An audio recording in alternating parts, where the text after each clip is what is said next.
Мальчики, девочки, приветствую вас на своем канале Амадея Таро. С вами Вероника. И сегодня будем смотреть тему, которая очень многими даже любима. Короче, сегодня смотрим, как прошли ваши чистки, ритуалы. Судя по тому, что я вижу при подготовке карт, многие, кто работали для того, чтобы урегулировать отношения как в семье, так и в социуме. Кто-то открывал себе дороги, кто-то выставлял защиты, то есть чистился, кто-то отправлял обратки. В общем, сейчас будем смотреть, как прошло все у вас и что у вас на итоге, а что на итоге у ваших недоброжелателей. Смотрите, первое, что выпало, это вот эта карта, я ее уточнила. Это у нас умеренность и десятка пентаклей. Значит, здесь, что касаемо личных отношений, отношения наладятся, также отношения в социуме могут наладиться ваши, в сотрудничестве. То есть именно с тем коллективом, с которым у вас связан ваш финансовый канал. Так, по вот этой колоде паж кубков, пятерка пентаклей. Тут смотрите, будьте осторожны с предложениями от различных людей, потому как предложения эти могут вас привести, ну, вот такое вот состояние. То есть будет безденежье. Предложение, в общем, какое-то паскудненькое, я бы так сказала.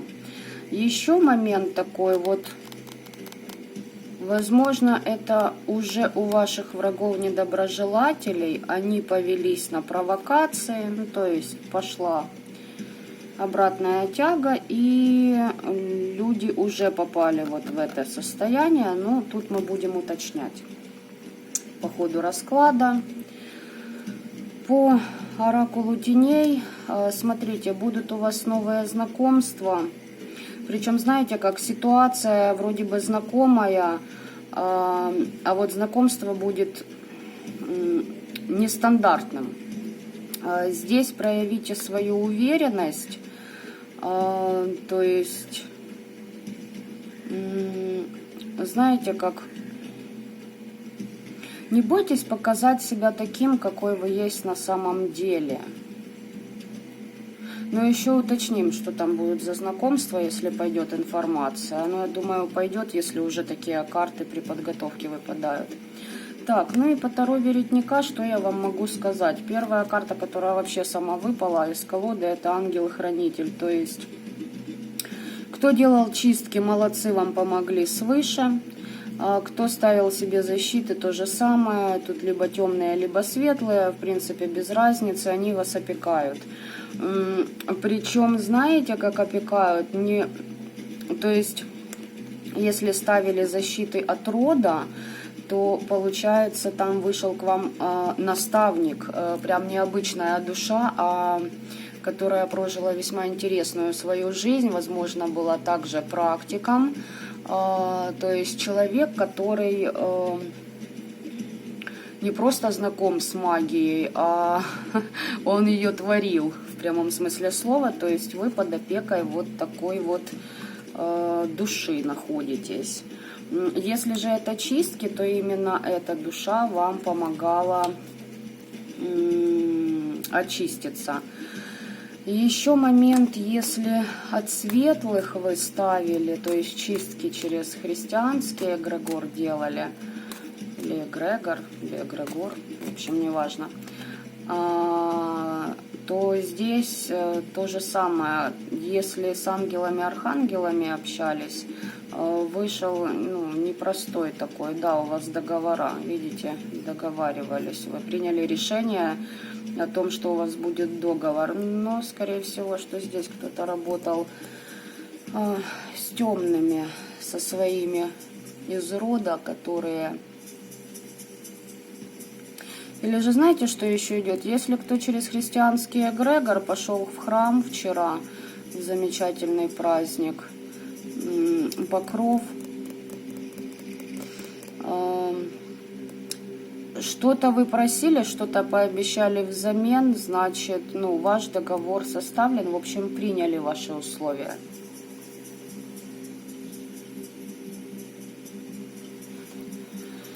Итак, определяйтесь, пожалуйста, со своим вариантом. Первый голубой, второй белый, третий зеленый. Здесь ничего не меняется. Вот.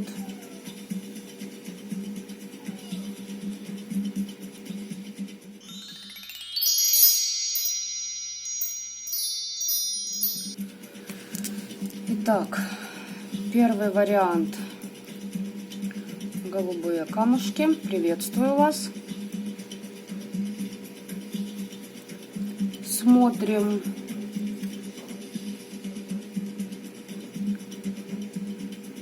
Хотела я посмотреть общую тенденцию, да, что вы делали. Ну, как-то, ну, давайте, в принципе, да, посмотрим, что вы проводили, что вы хотели, или чего вы хотели добиться вашими ритуалами.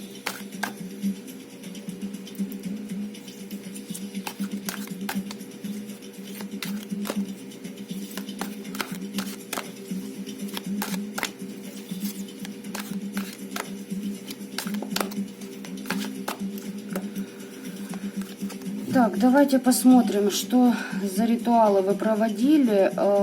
Все-таки открою я эту информацию. Почему? Дабы вы понимали, ваш ли это вариант вообще, и ваш ли это расклад, ваша ли это тематика.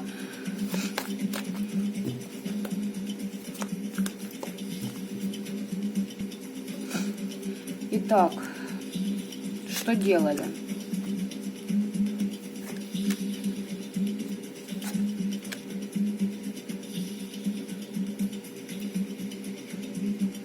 Ну, здесь любовная сфера, она... Кто-то пытался запустить трансформацию в отношениях, дабы отношения вышли на новый уровень, на более стабильный, чтобы с партнером как-то выстраивать долгосрочные отношения. Еще такой момент, что здесь кто-то принимал практичное решение, принял для себя, почему этот ритуал проводил. Но тут, знаете, я не исключаю вашего бессмысленного упрямства. Я не исключаю вариант бессмысленного упрямства при принятии вами решения в этом ритуале. Давайте еще досмотрю, потому что очень интересно, конечно, тут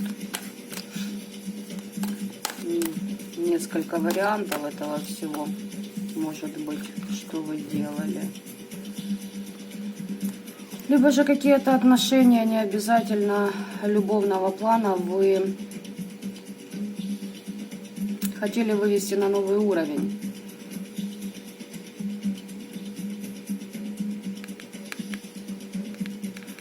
Может, вы давно вкладывались в эти отношения и в итоге решили, что пора трансформировать это все. Что-то вам тут не нравилось. Так, хочу уточнить.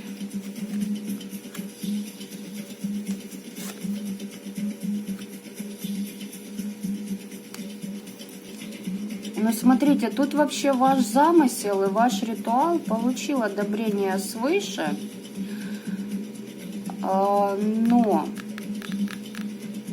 Но из-за вашего упрямства вам еще предстоят испытания. А в чем вы там упираетесь? Упрямствуете.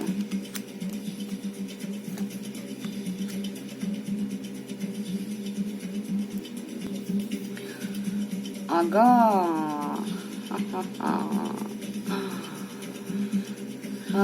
Так.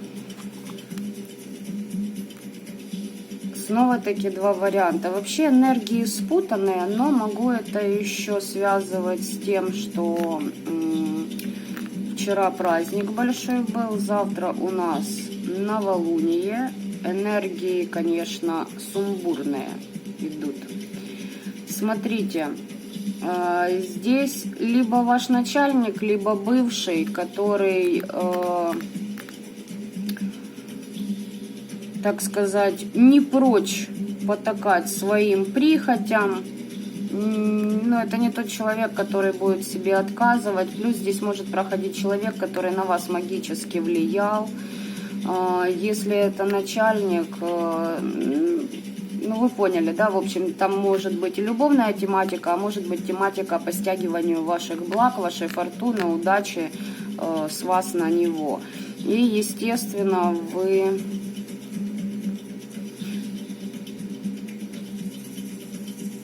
В общем, вот так вот вам захотелось, чтобы он себя чувствовал по 8 мечей. Чтобы он сам подавлял часть своей личности. Чтобы он, ну, стал заложником своих же действий, своих же мыслей. В общем, вот такая вот ситуация здесь по первому варианту.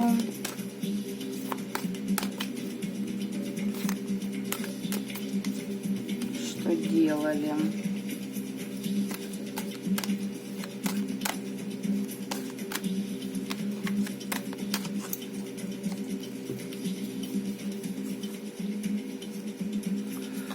Здесь выпадает, опять же таки, да, два варианта. Либо это любовная тематика, либо отношения в социуме. Но здесь вы все обнулили, то есть почистили. Слушайте, здесь еще может быть такое, что кто-то из вас думал почистить своего любимого человека. Но вы понимаете, какое дело?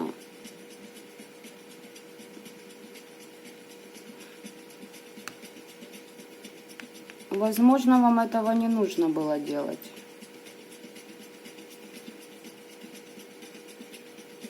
Сейчас будем уточнять это все. Так, хорошо. Хочу сейчас посмотреть.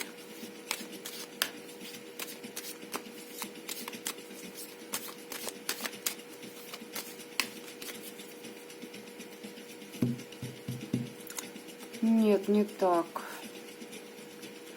Да, заклинание на освобождение читали. Только вот у меня вопрос, себя ли вы освобождали, либо же кого-то. Сейчас мы все узнаем. Так, теперь смотрим результат ваших ритуалов для вас и для вашего недоброжелателя.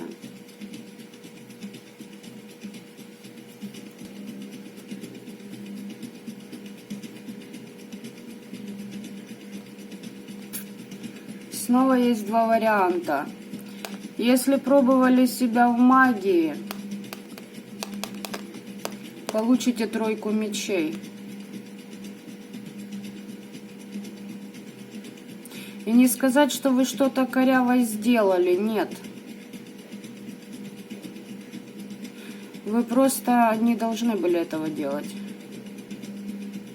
Либо же этому вашему недоброжелателю 3 мечей за то, что он начитался, видимо, в интернете сказочек-подсказочек и давай чудить в вашу сторону. Сейчас уточним это все. Так, смотрим, какой итог для вас. Итог для вас. ваших ритуалов и итог для вашего недоброжелателя.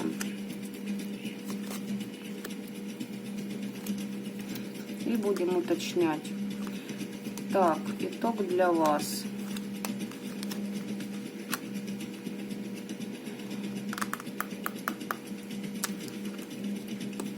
Так, итог для недоброжелателя.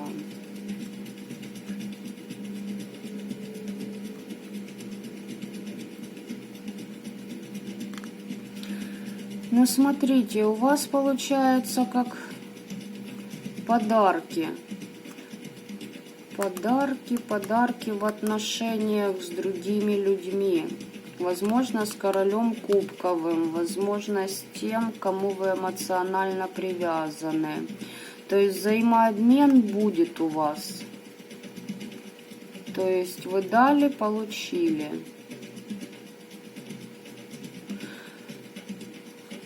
А вот ваш враг-недоброжелатель уходит в позицию отстаивания своих идей. Причем ему там нужно будет действовать очень резко. Ага, понятно. Так, первый вариант.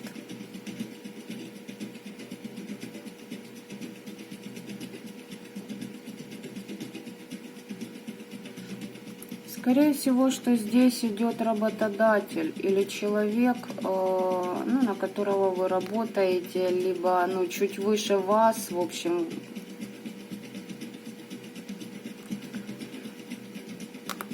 Смотрите сами, кто в какой ситуации. Но здесь у вас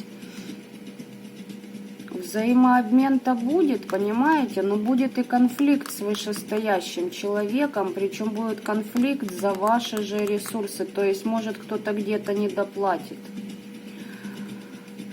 Где-то вы не получите то, что вам принадлежит, то есть работу сделали, а она оплачена не в полной мере.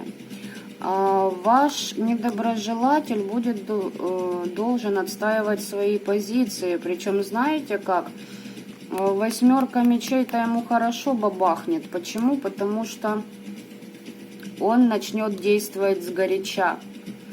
Соответственно, наделает ошибок.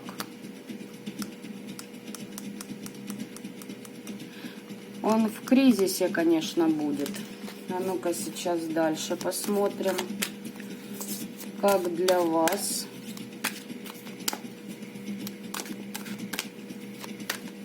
Прошел ритуал, что вас ожидает.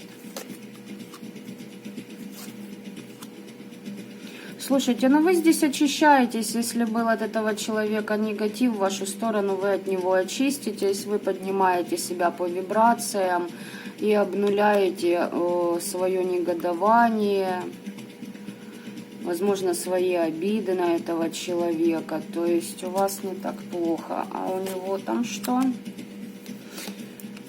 А вот и тройка мечей у нас. Помните, две карты выпадало? Паж Пентаклей и тройка мечей. Ну да, здесь человек, который занимает пост определенный. Вот он будет с разбитым сердцем. Почему? Потому что он не получит тех побед, на которые он рассчитывал.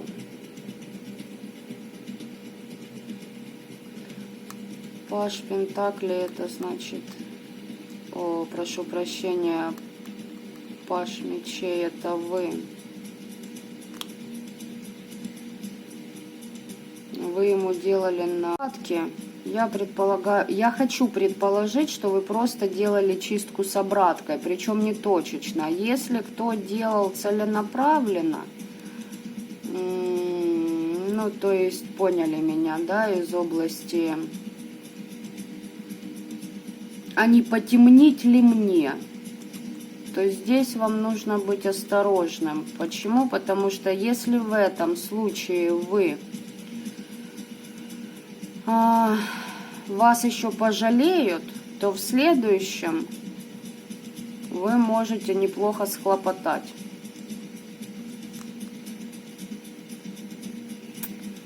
Что-то попробовали. новенькая эдакая.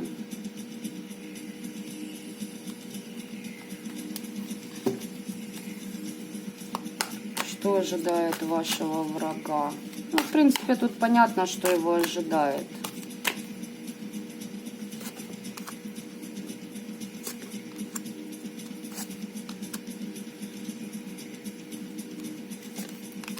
Меня больше интересует ситуация с вами.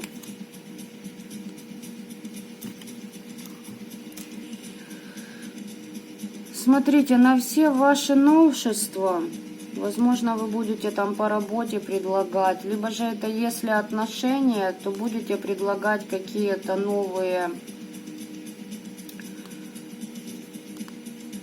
варианты решения, да, чтобы устранить конфликты в отношениях, то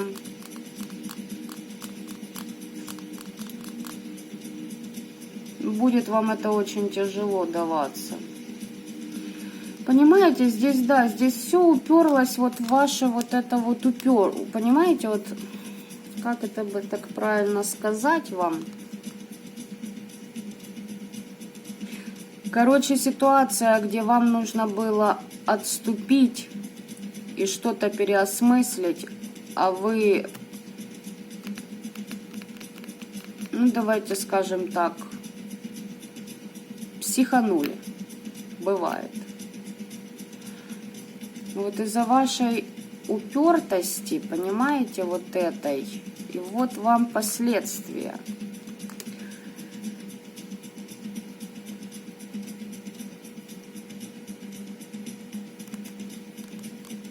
Не тот этот человек, не то это место работы, где вы должны находиться. Поймите это. Вот почему вы должны были отступить. Вас пытаются очистить от ненужного, а вы упираетесь.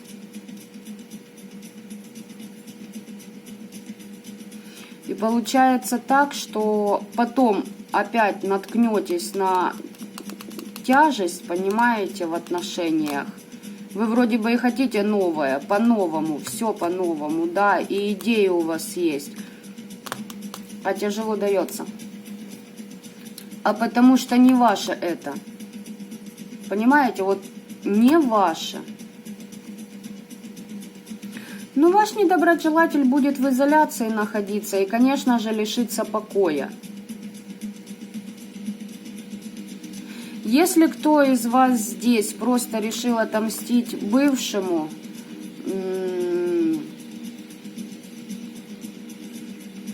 как-то неправильно что-то вы сделали. Почему? Потому что, ну, да, вы добьетесь, точнее, добились того, чего вы хотели с помощью своего ритуала. Но здесь есть побочка, понимаете? Здесь, блин, есть побочная реакция. Потому что получается, что вам будет тяжело выстроить дальнейшие отношения. Возможно, вы не отпустили какую-то обиду и решили, ну, шарахнуть вот этого вот красавца, который у нас король пентаклей, потом императором он падает. Еще и по дьяволу. То есть там человек трансформации своей не проходит, вам нужно было немножечко себя в руках подержать. Больше пустить ритуалику на себя, на то, чтобы у вас, допустим, дороги были открыты.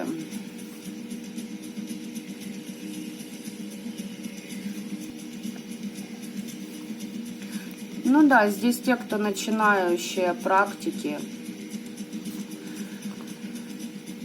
чуть-чуть проэмоционировали, я бы вот так сказала. Не сдержали своих эмоций.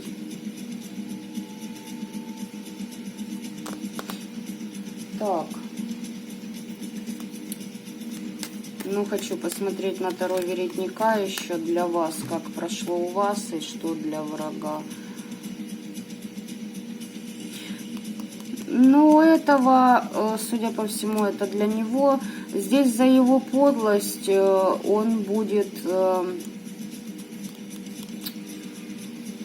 в в нищете.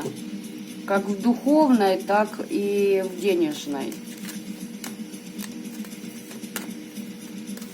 Тут четко это для него. Ну-ка, как для вас прошло? Прошли ваши ритуалы.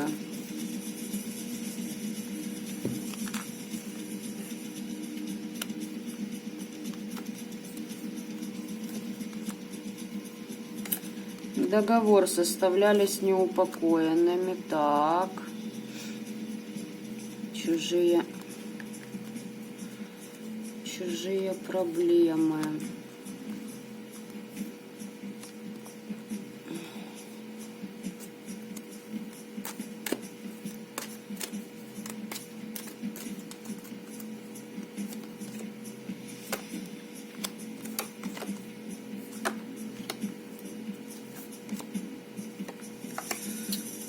Да, здесь все-таки те, кто только начал осваивать практику, вы в процессе обучения сейчас.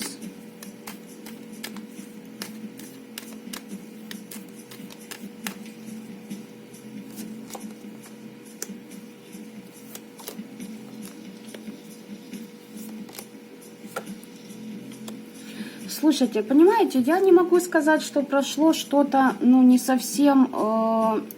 Не скажу, что совсем хорошо, но не скажу, что совсем плохо. Дары судьбы вы получаете свою. Договора составили, обучаетесь с помощью ритуалики, молитв, заговоров. Все класс, на верном пути. Но вы зависимы. А знаете, от чего вы зависимы? Вы слишком... Вас слишком легко высадить на эмоции. То есть вы уязвимы по факту, понимаете? В магии нужно... Эмоции хороши только, знаете, в одном моменте, когда вы концентрируетесь на ритуале. Но эти эмоции не должны быть направлены, как вам сказать... Вот, да чтоб ты сдох, я тебе сейчас сделаю. Нет, на конкретного человека. Эти эмоции должны быть сублимированы в созидание. То есть, вас обидели, к примеру, да, поступили с вами несправедливо. Эмоций много, они кипят. Вы начинаете ритуал, но ритуал вы должны начать... Эти эмоции, короче, должны вам дать посыл, энергию, вот этот туз жезлов, понимаете? Вот.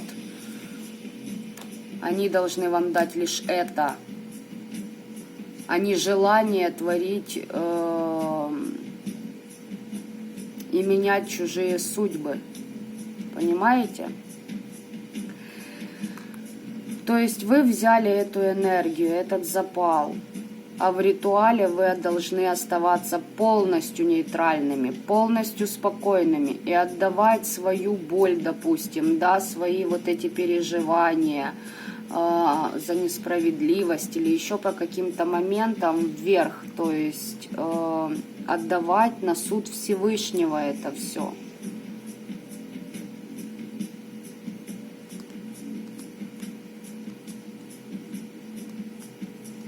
Здесь еще, понимаете, вот своими эмоциями вы что еще спровоцировали? Вы спровоцировали то, что на вас будут еще идти атаки извне. До тех пор, пока вы не научитесь себя контролировать эмоционально. Понимаете? И вы как зависимы от этих атак. То есть получается, понимаете, баш на баш. Вы туда кинули негатив, оттуда вам летит негатив. И так будет постоянно вот этот пинг-понг продолжаться.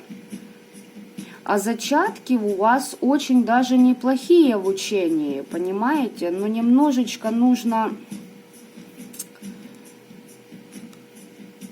думать наперед. Я бы вот так, наверное, вам бы посоветовала. Так неплохо. Неплохо. Дары судьбы свои вы получите, но получите немного позднее.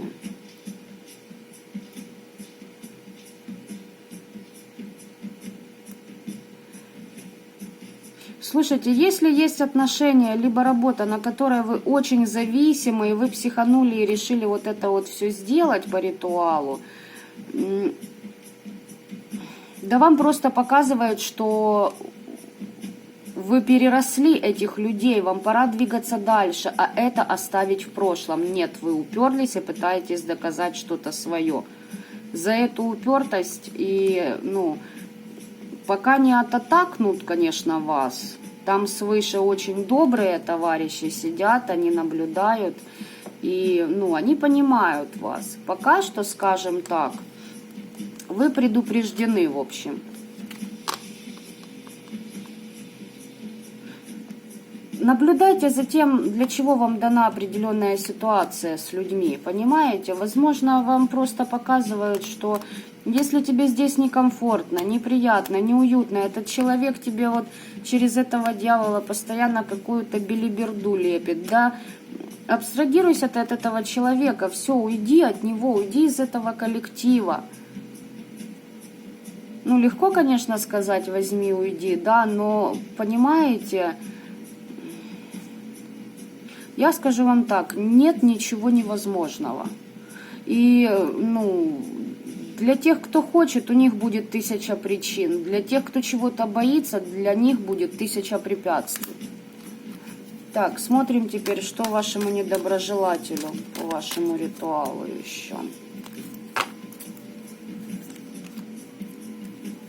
Предадут его. Это ему приговор за то, как он с вами поступил, за его лицемерие. Причем с ним поступят так же.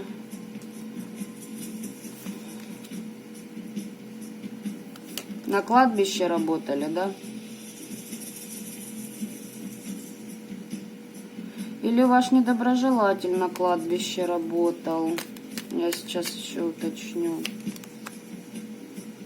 Угу.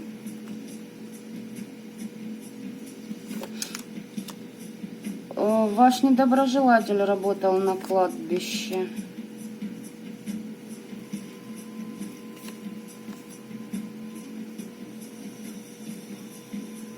Блин, да что ж за бред-то, елки-палки, первый вариант. Показывает как работодателя. А он что, вам привороты, что ли, долбил? Чтобы вы были привязаны к нему, и таким образом он качал ваши ресурсы, что ли? Потому что здесь реально падает, что он благополучие хотел у вас забрать через, привязку любовную. Причем работа через кладбище и через подселенцев шла. Он, конечно, да, там император, король Пентаклей с дьяволом и мнит себя идолом просто. Но дело в том, что, да, он на кладбище делал ритуалику на свое благополучие.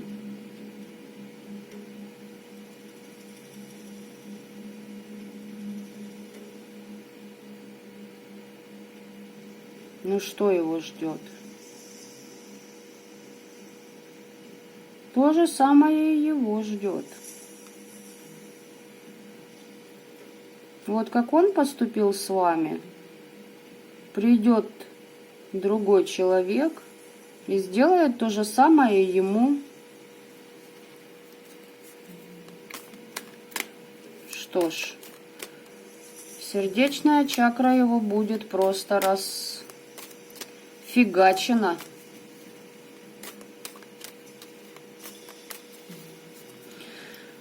Ой. Все такие умные прям стали, понимаете? На кладбище бегают. Дела чудесные творят. О последствиях никто не думает. С кладбищем же тоже по-разному можно работать, понимаете? Кладбище — это портал. А уж от вас зависит, кого вы из портала выдернете. И с какой целью. И чем потом расплачиваться будете. Но недоброжелатели наши, как обычно, о таких вещах сразу не задумываются. Вот так вот.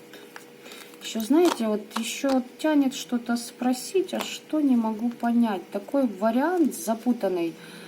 Если есть возможность у вас и желание, отпишитесь мне, пожалуйста. Это ваш работодатель все-таки, или же это любовные отношения? Или это же одно и второе, просто все вместе, знаете, кони-люди намешаны. Хочется еще что-то спросить.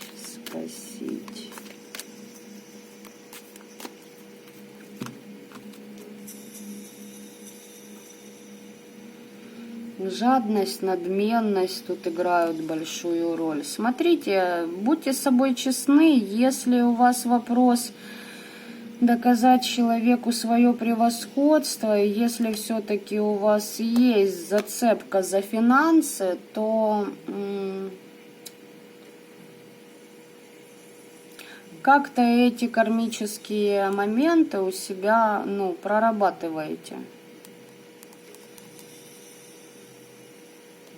Постарайтесь их проработать. И еще есть такой момент, что иногда поймите, что если вы где-то потеряли какую-то сумму денег, то поблагодарите высшие силы, что взяли деньгами. Колдовство. Новая жизнь. Новая жизнь. Кто-то вам напророчил про новую жизнь, что ли? Но тут зацепки есть за жадность, ребята. Уж не могу понять, то ли этого вашего недоброжелателя. Но понимаете, что такое жадный ваш враг? Вы понимаете, что враги нам притягиваются ровным счетом наше зеркало? Вот и все. И это факт. Уж извините меня, но я буду говорить то, что я вижу, и то, как устроена эта вселенная, понимаете, а не то, что кому-то из вас понравится, либо не понравится. Дело для меня уже вообще 178-е на самом деле.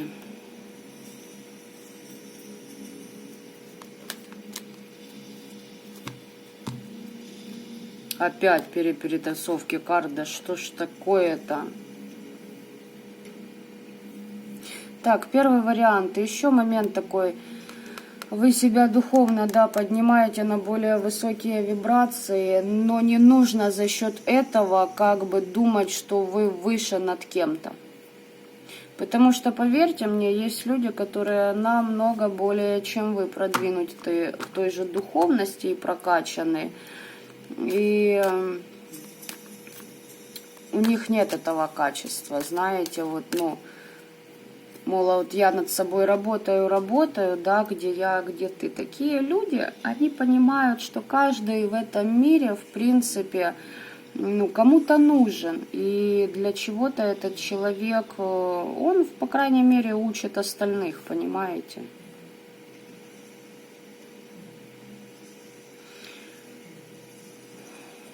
Ваш недоброжелатель, надменный, защиту вы получаете, понимаете, после ритуала. Есть у вас защита от этой его надменности. Я вижу, что, он тут полностью закрыт, конечно.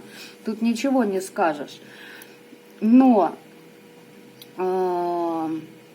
понимаете, моя еще задача, объяснить вам, что... где ваши еще затыки остались, понимаете, дабы вы в будущем не совершали таких же ошибок.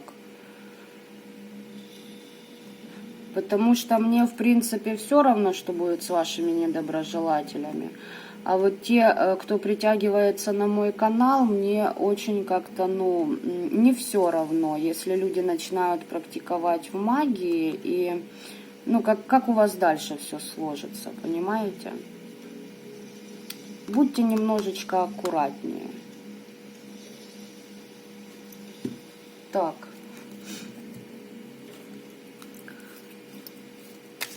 И сейчас посмотрю подсказки вам.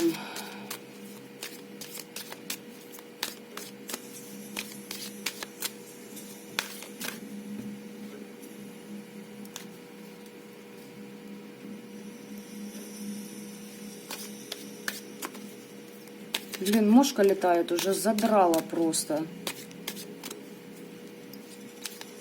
Только мешает. Ну, это нижняя хравстра, конечно, специально. В общем, первый вариант. Еще и тут карта такая зависимости, видите?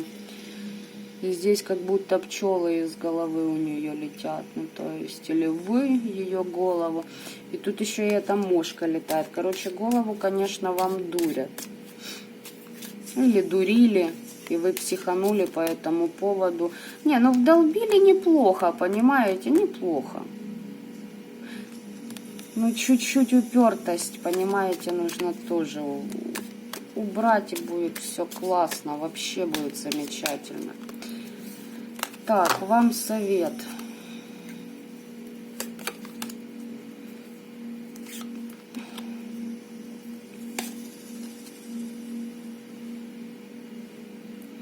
Знаете, так и хочется сказать фразу, блин,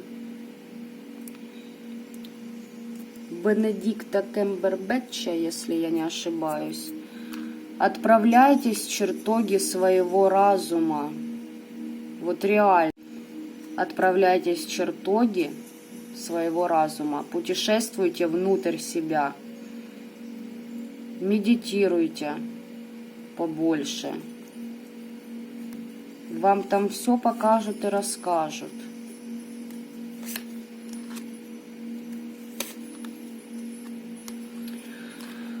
Так, на Самайн, ребятки, вам нужно сделать ритуалы, почистить себя от приворотов.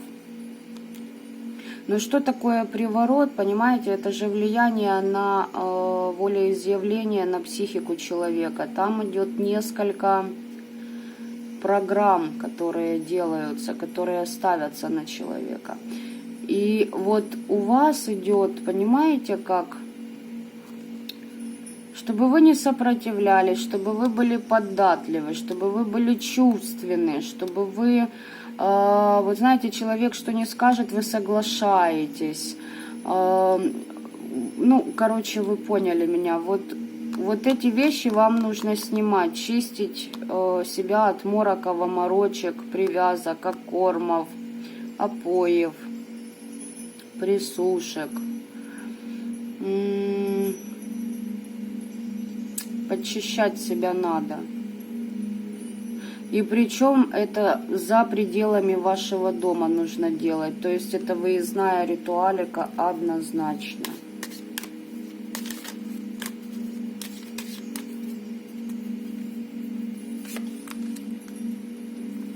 У вас ясновидение хорошо развито.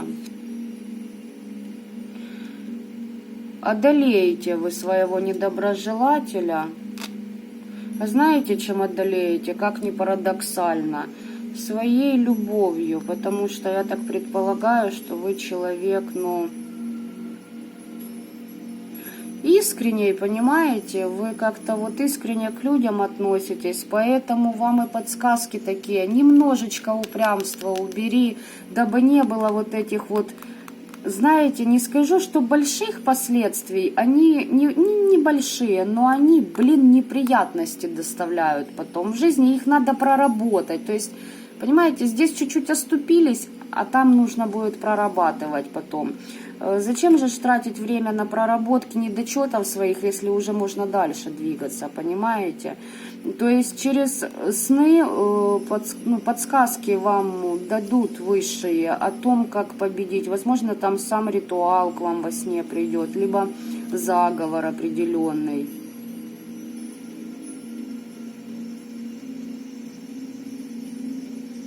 А еще есть такой момент, что на Бельтейн в следующем году вы уже встретите свою любовь. То есть либо достойную работу, да, с нормальным коллективом, либо же это будет ваша вторая половина. Вот действительно, вот, ну, вторая половина. Я не знаю, как это назвать, по судьбе. Кто-то говорит по судьбе, кто говорит кармически, кто называет это... пламенными близнецами. Но это все, знаете, такие вещи, ну, это абсолютно разные вещи, как бы тут, ну, вторую половину, давайте скажем так.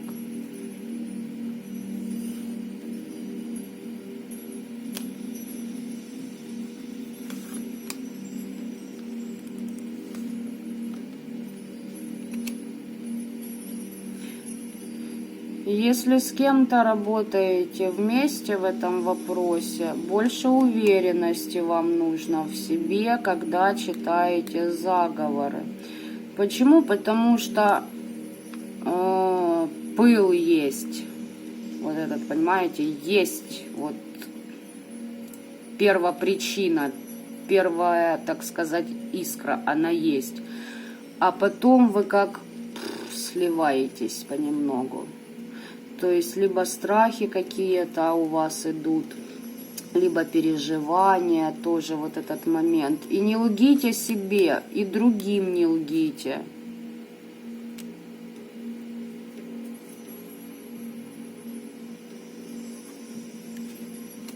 Ритуалику на то, чтобы почистить свою карму, еще сделаете. И повторюсь еще для первого варианта. Прошу вас, вот диагностируйте то, что вы будете делать. Вот прям очень хорошо диагностируйте, рассматривайте со всех сторон. То есть, если вы, допустим, хотите делать рунику какую-то, да, или либо какой-либо ритуал, продиагностируйте не как он там ляжет. Посмотрите, как он сработает для меня, как он сработает для недоброжелателя, какие возможны мне последствия, да, от этого будут. То есть, ну, углубитесь в это более осознанно, а не знаете там, как мне сработают эти руны. 3 карты положили, а тут такие 3 карты классные, все хорошо. Уточните их еще 2, а потом еще 3, к примеру, хотя бы 5 картами. И посмотрите, если все 5 идеально ложатся, ну тогда окей, вам дороги открыты. А если после хороших карт идут подводные камушки, то их тоже нужно учитывать, понимаете? Возможно, тот ритуал, который вы проводили, вы не учли этих подводных камней. И вот эта 10 жезлов, 2 кубков, понимаете, не в дугу, не в Красную армию.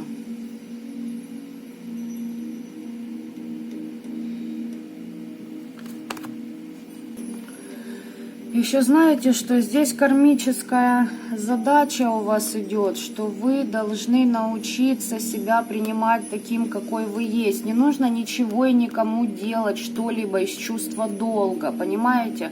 Если вы чего-то не хотите делать, вы это озвучиваете. Если вас что-то не устраивает, вы также это озвучиваете. Вы это не носите, не копите в себе, дабы вот, ну вот не было вот то, что вот есть. Понимаете? Нужно это проговаривать.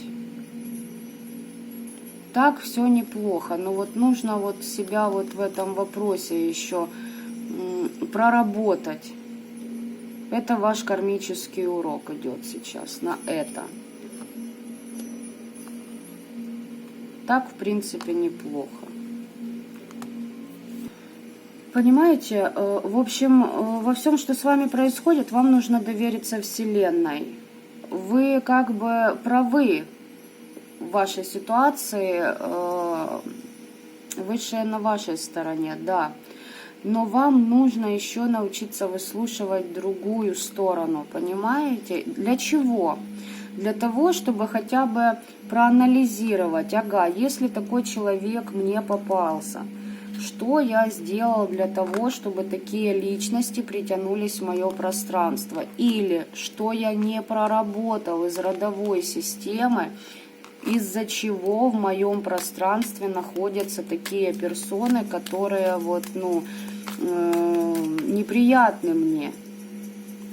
Почему я, допустим, там, да, отомстят за то, что вам мороки наводили, за то, что вам, ну, знаете, как разум замутили, в общем, это мороки, это обманы, хитрости, манипуляции, говорили одно, по факту другое получалось, понимаете? Вы, кстати, оберег себе сделали, да, по совету знахаря. В общем, оберег неплохо работает. Но есть еще моменты, вот, какие я вам уже сказала. Надеюсь, вам этот расклад, ну, поможет. Уж не слишком ругайтесь на меня, но я буду говорить так, как я вижу, хотя бы для того, чтобы предотвратить, в первую очередь, не предотвратить, а помочь вам предотвратить, да, нежелательные последствия. Да, там с деньгами, с менталом завязка идет. По менталу работали. И по менталу магичили. Короче, там... Не, ну, то, что вы вдолбили этой личности, здесь, ну, спору нет. Все по справедливости. Но вот немножечко, вот чуть-чуточку в своем внутреннем состоянии вы немножечко не в том ресурсе вошли в этот ритуал. Я бы, вот, наверное, да, вот такое вот словосочетание. Не в том ресурсе вошли делать ритуал. Вот.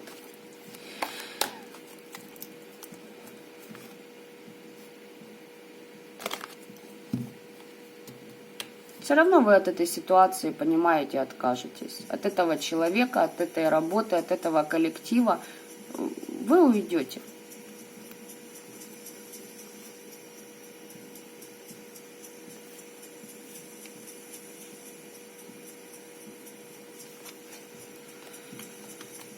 Да, еще придется некоторые моменты теперь попрорабатывать в различных взаимоотношениях вам. Так, благодарю вас. Первый вариант.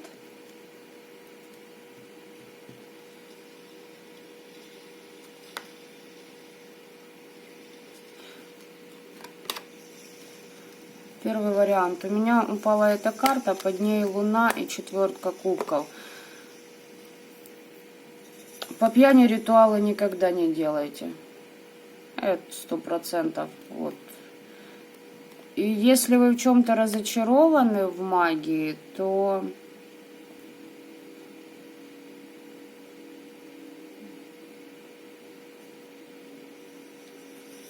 не разочаровывайтесь, прорабатывайте себя, пожалуйста. Магия здесь ни при чем. Магия зависит от человека.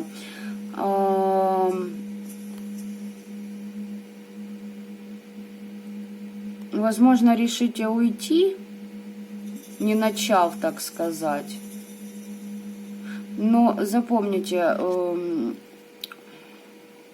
в магии же тоже высшее проверяют. Да, пойдете вы дальше, справитесь ли вы с первым, допустим, препятствием, а со вторым, а с третьим. Это и есть путь и духовности, и магии. Мы просто справляемся с определенными препятствиями. Поэтому здесь сдаваться или идти дальше, конечно же, зависит все только от вас. Ну, пожалуйста, туз жезлов и звезда. Ну, результаты, если вы дальше пойдете, будут для вас очень положительными. То есть вообще вот это вот ритуалика, это ваше.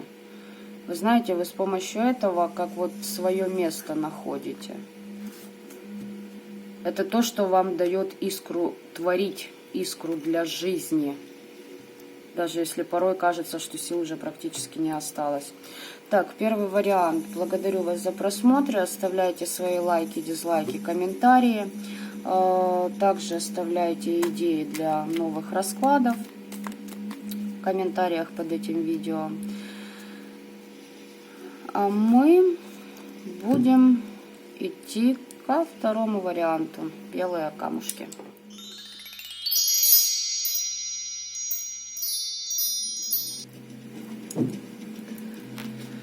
Итак, второй вариант. Смотрим, что вы здесь сделали по ритуалике.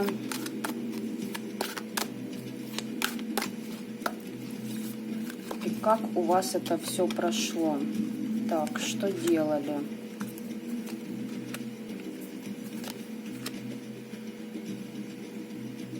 Убирали мороки, оморочки, со своего финансового канала. В общем, пробивали себе дороги в светлое будущее, скажем так, чтобы в каком-то деле одержать победу. Ух ты. Угу. Да, финансовый канал, собственная стабильность. Возможно, кто-то вам пути дороги перекрывал в ваших начинаниях, в делах ваших.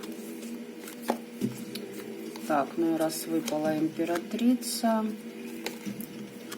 Да, кто-то блокировал ваши финансовые каналы, связь с родом пытались заблокировать. Но вы по своей интуиции это все высекли. И сказали, да, фигушки вам, ребятки, будет по-моему, а не по-вашему.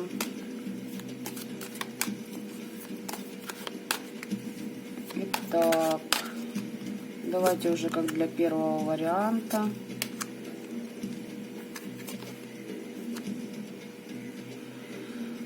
Ага. Ну, смотрите, здесь неприятности дома или на работе, снова как и во втором варианте. То есть два варианта, да? Как в первом варианте, прошу прощения. Да, вообще сегодня энергии такие сумбурные, конечно. Ну ладно. И где-то вам приходится, знаете, как... В общем, ритуалили из-за своей финансовой нестабильности. Мешали вам, в общем, очень хорошо для того, чтобы вы не достигли того, что вы должны иметь по праву. Так, хорошо. Смотрим, что у вас на итог после ритуала. Это для вас. А это для тех, кто хотел чинить вам препятствия в ваших начинаниях. Фортуна. Там для кого-то, да, по фортуне по вашей били. Хотели, чтобы фортуна от вас отвернулась. Итак, для вас Солнце, Рыцарь Кубков, Маг. Так, молодцы. Короче, здесь все отлично. Новые предложения у вас будут. Либо по работе, либо вообще по другим сферам предложения будут. Единственный момент...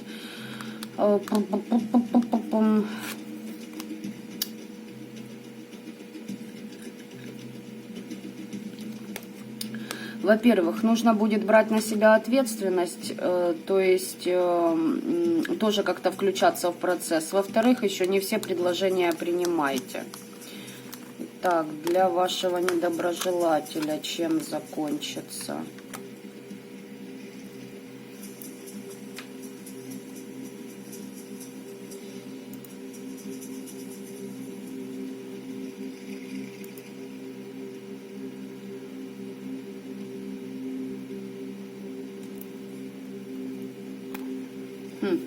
Очень интересно. Здесь как-то ваш вот оппонент исцеляется.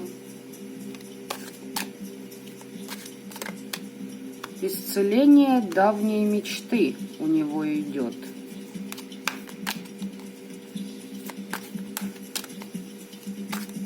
Ну, исцеление давней мечты, знаете, это же дело такое. Люди зачастую не понимают, чего они хотят на самом деле. Потом, как говорится, бойся своих желаний. Так, смотрим для вас. Да, предложения, смотрите, которые будут поступать. Ой-ой-ой, ёлки. Короче, так, предложения...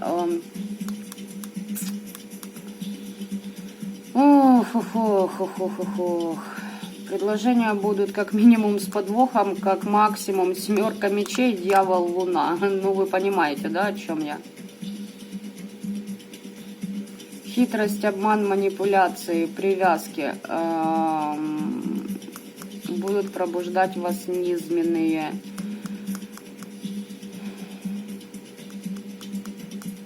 короче, низшие вибрации будут у вас культивировать. И еще и магичить будут.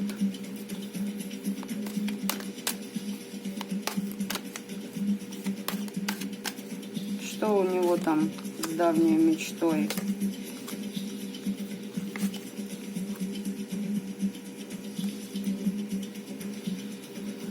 Смотрите, у вашего недоброжелателя, ну, там исцеление о какой-то его мечте-то идет там в голове у него, но понимаете, у него инертность, у него стагнация, то есть мечтать мечтает, получается, а по действиям у него просто ноль. Действовать не сможет никак, ничего не хочет делать.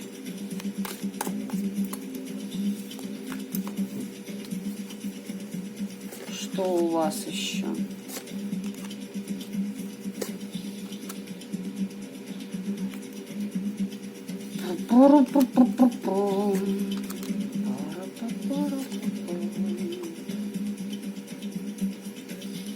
Странный второй вариант, конечно, скажу я вам.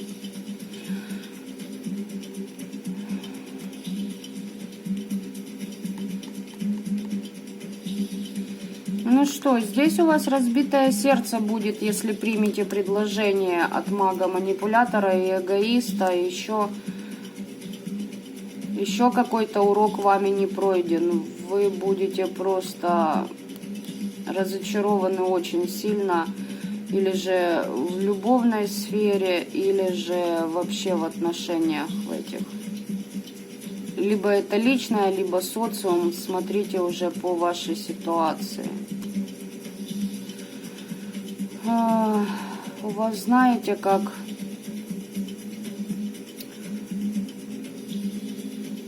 во-первых, быть аккуратным, не принимать. Понимаете, вот есть такое выражение еще. Вот говно, оно само, да, к берегу приплывает, а за жемчугом нужно нырять. Так вот, не думайте, что все, что вам идет с легкостью в руки, это прям вот ваше.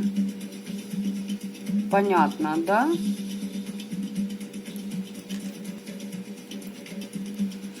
Но недоброжелателя у вашего плачевные результаты. Почему? Потому что он попадет в глупую ситуацию. Вообще в глупейшую. Ну, взаимообмен, если надеялись восстановить что-то, какие-то отношения, вообще нет.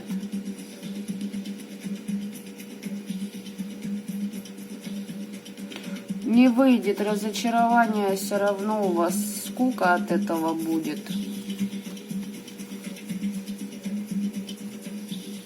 Может, восстанавливаете не то, что вообще нужно.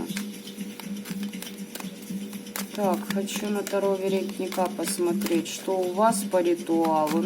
Ну здесь вообще как-то...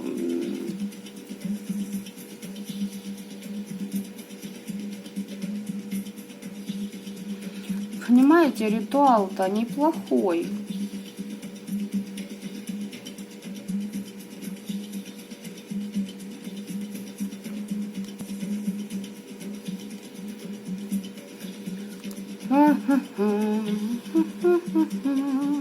Неплохой ритуал. Что-то резко делали для того, чтобы ситуация прорвалась.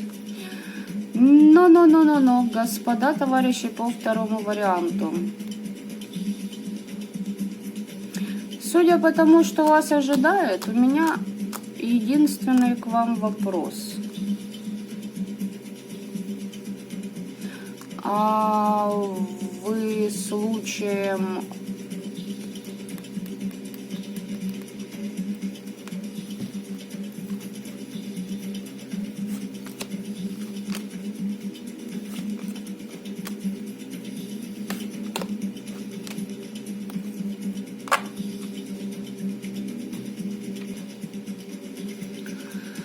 здесь тоже люди психанули из-за того, что пропали у вас надежды, и вы как-то не смогли отстоять себя в каких-то ситуациях, резко действовали по ритуалике, либо же к кому-то обращались. Ну, блин, мне не нравится вообще вот эта картина по итогу. Да, вы хотели прорыва в деньгах.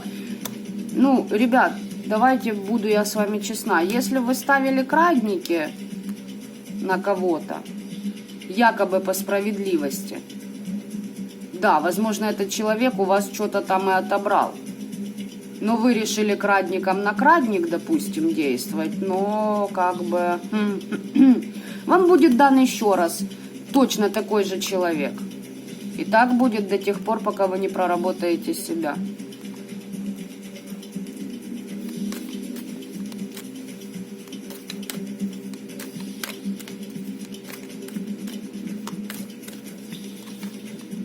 Уж извините, что вижу, о том и пою. Да, здесь ваш недоброжелатель, ну, осахатится, понимаете, на публику, мягко выражаясь. Ну, а вы с чем остаетесь? Вообще нехорошо, понимаете? Вообще не замечательно. Но, как говорится, дело ваше.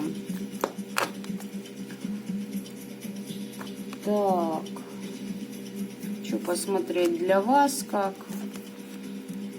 высший суд, свершение.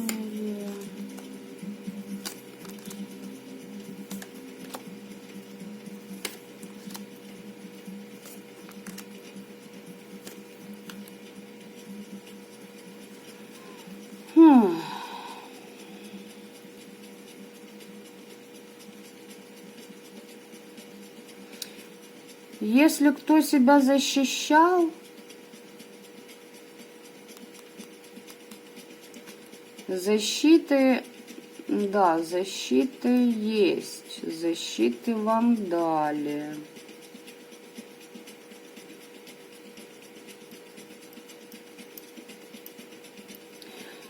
Понимаете, через эту ситуацию вас вообще, через этого человека, вот той ситуация, в которой вы находились, вас выводили на духовность.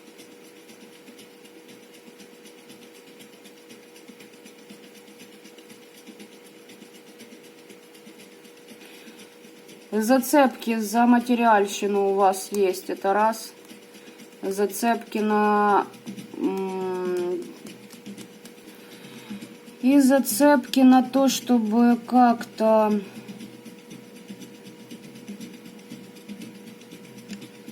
возвыситься над другими, у вас тоже есть.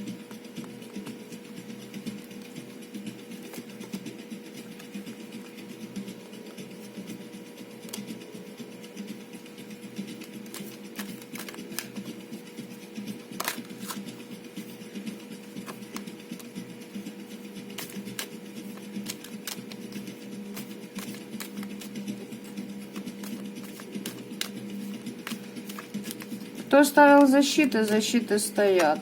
Кто с помощью темных, мертвых себе делал на благополучие,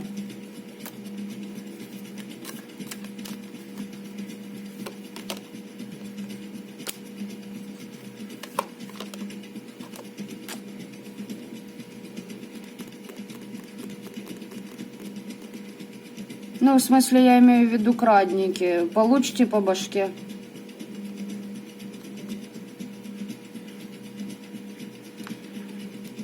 От того, что с вами поступили подло, помощь к вам придет. Помощь, да, будет.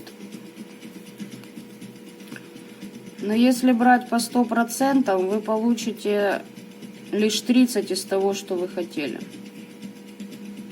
Защиту вам дадут. Здесь, да, вам нужна защита, вам ее дали.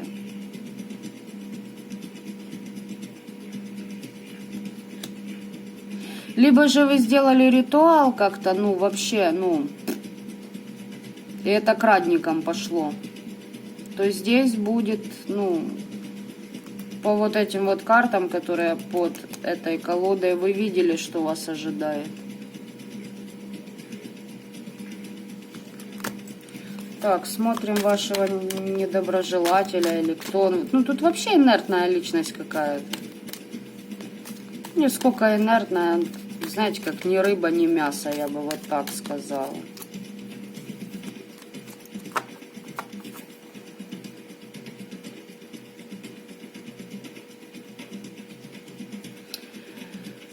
Ну, понимаете, ни рыба, ни мясо, но...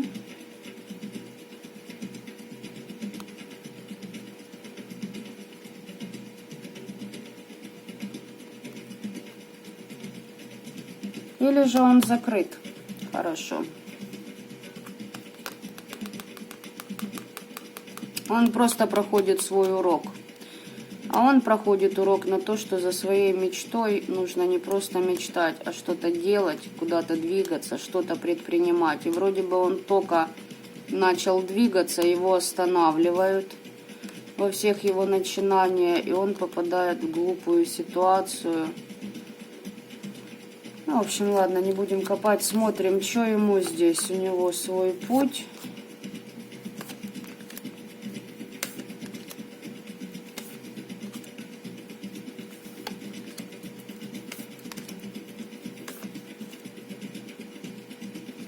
Ну тут интересно тогда как-то вот.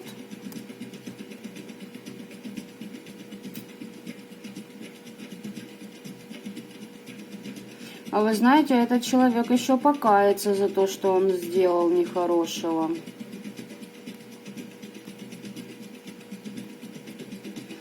И все его начинания действительно, ну, в ноль уходят. Если был бизнес, то будет какой-то провал у него. Ну, то есть, не то, чтобы полностью он лишится его, нет.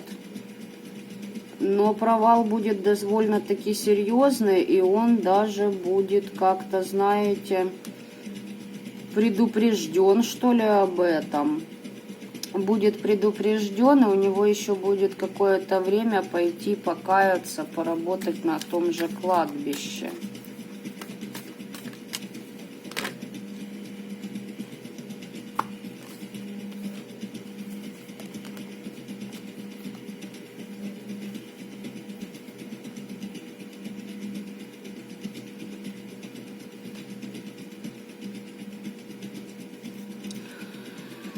Ой.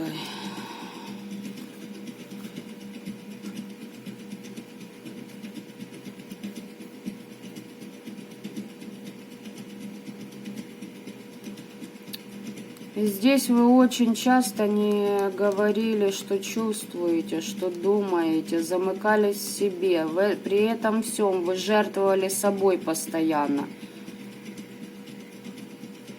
Ваши недоброжелатели-то будут отомщены, но и у вас идет исцеление от желания отомстить, понимаете? Здесь себя нужно прорабатывать, а не мстить.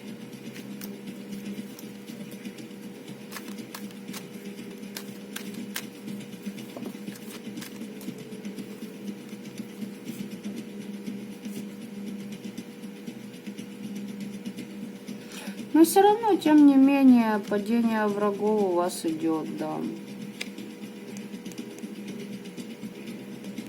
И вот тут, конечно, на вас и мороки, и иллюзии как бы были, да, и поэтому вы как психанули и давай рубить, знаете, вот сгоряча. Вот как на вашу психику воздействовали, да, там на ваши нервы, так вот и вашим недоброжелателям будет.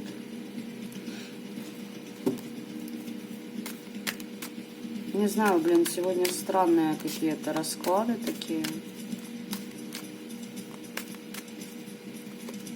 Опять приворот, опять чувства падают.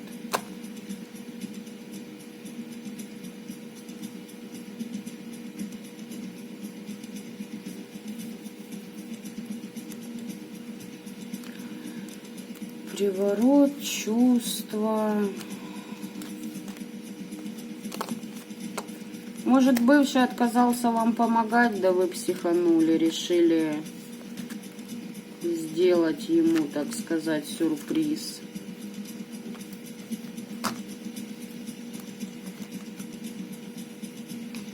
Что-то там начудовеяли из ритуалики.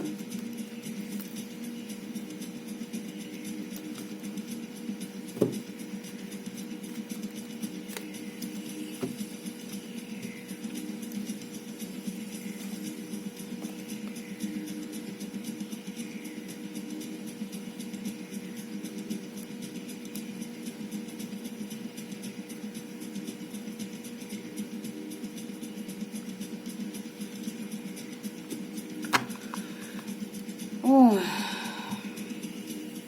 Ну, понимаете, вот эти карты, итог вашего ритуала, может, он вам что-то и предложит, этот человек, понимаете? Если это бывший ваш.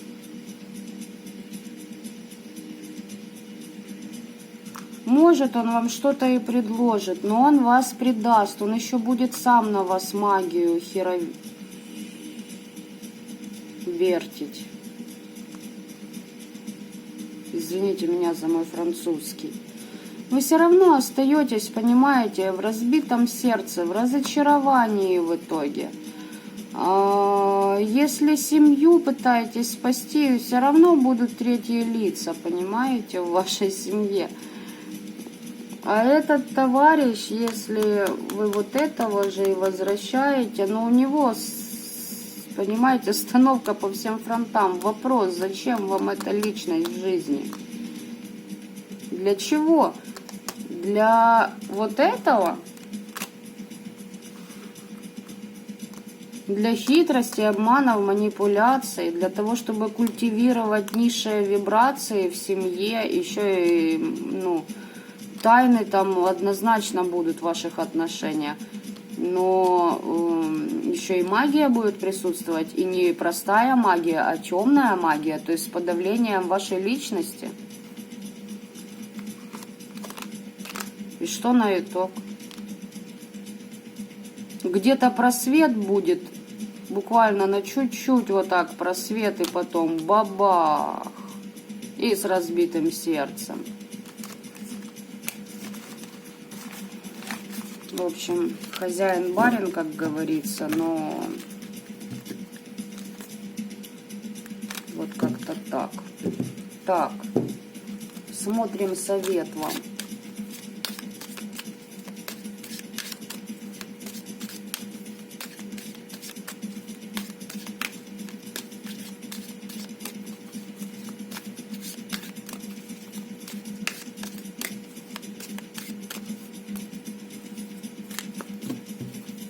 Ох, второй вариант. Напишите мне, что у вас там за ситуация, пожалуйста.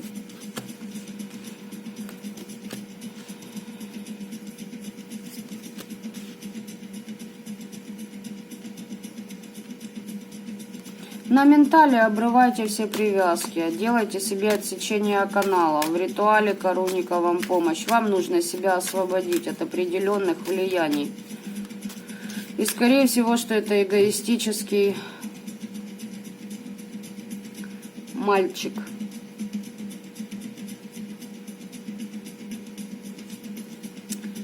На которого ритуал вы и делали.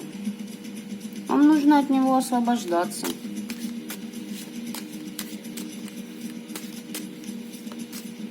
Вам нужно принять тот факт, что это не ваш человек. Просто не ваш человек.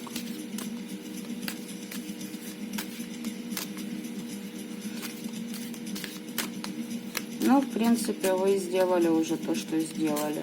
Я вам показала, какие для вас последствия после ритуала будут.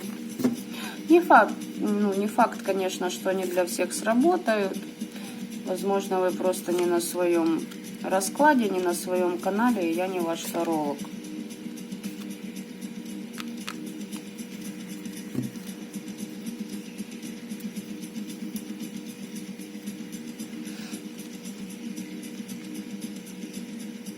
С защитами у вас все хорошо. здесь вам нужно успокоиться.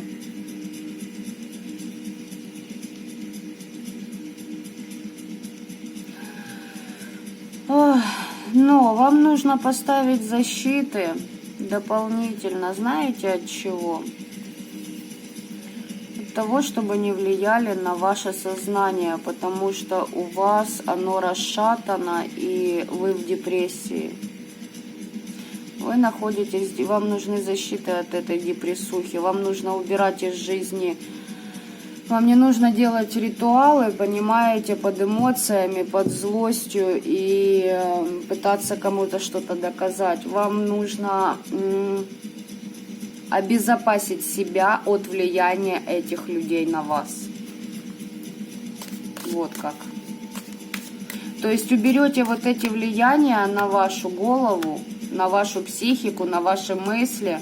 Вы увидите, все в другом цвете. Вы поймете, где ошибались, да, и что вам нужно на самом деле.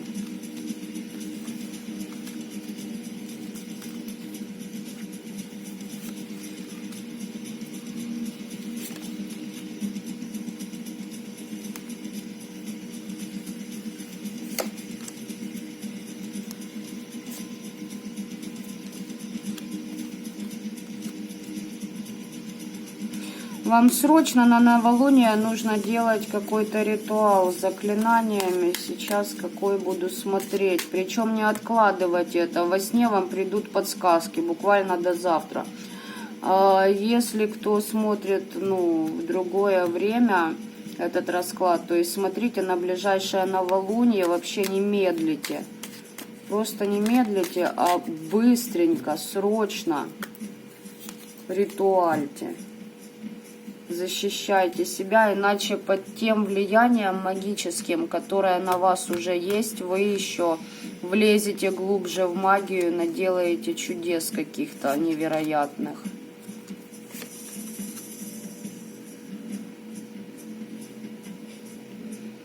Отстаивать себя через конфликт нужно в каком-то обществе.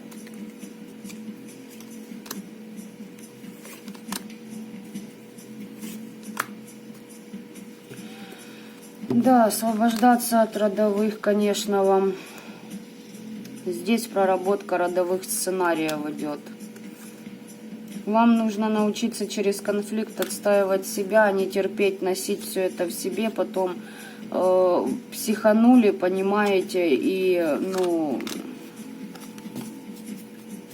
неправильные вещи сделали.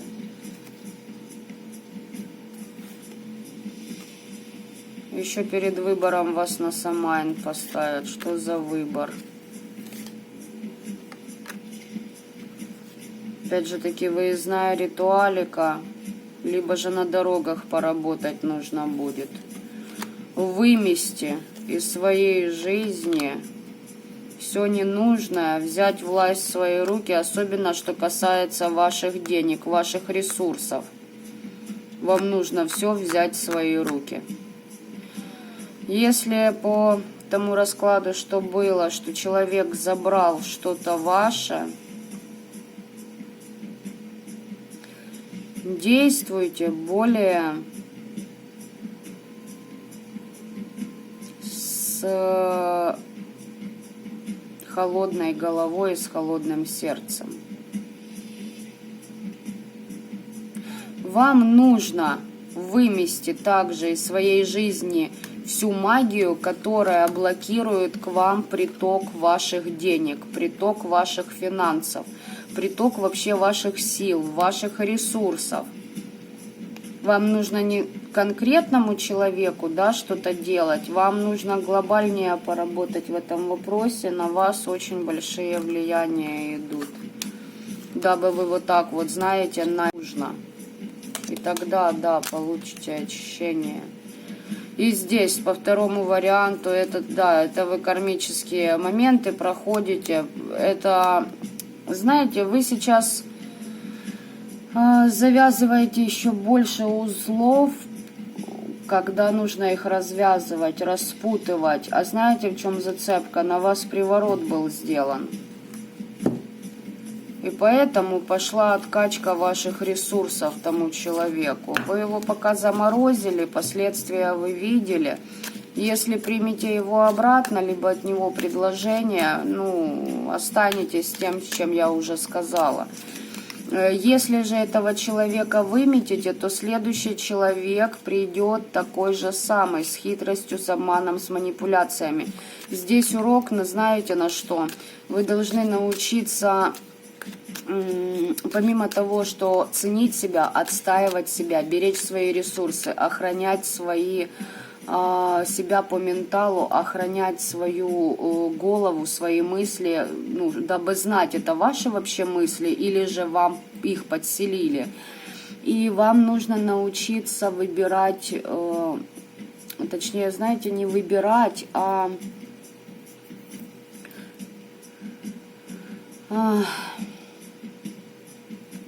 разбираться в людях, короче говоря. Вот так вот.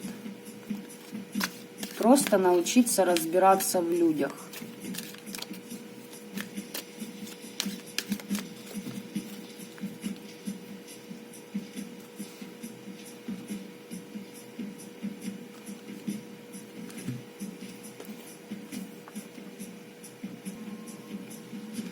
Освободитесь от культа, если слишком переживаете о своей внешности, не создавайте культ внешности, красоты. Может, от вас этого требовал этот человек, ну, ваш партнер, да? Ну, мол, вот стань такой, а потом это еще подкачай. Берегите свои ресурсы, в общем, второй вариант.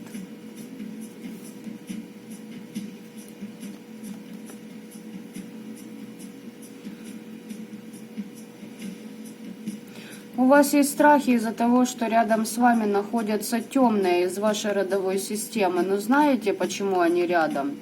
Они вас на самом деле защищают. Но они же еще и делают так, что вы проживаете их сценарий жизни. Вам нужно выйти из этой закольцовки. Поняли меня? Не нужно психовать, не нужно под этими нервами делать ритуалы. Нужно разобраться в себе, разобраться в том человеке, который рядом с вами находится. Тем более вы его и так стопорнули. Ну, понимаете, стопорнуть-то вы стопорнули, но для вас последствия вообще ненормальные. Отсечение каналов делайте и уходите от неприятных таких личностей, подобной этой, которая вот у вас в недоброжелателях, да.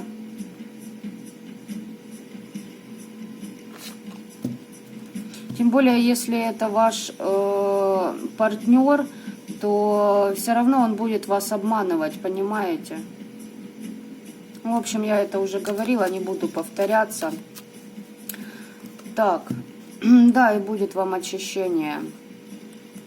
А знаете, очищение от чего? От зависимости от мужчин. Зависимость от мужчин, от отца, от того, что они управляют вами, что ваша жизнь зависит от того, хотят они этого или хотят они еще чего-то.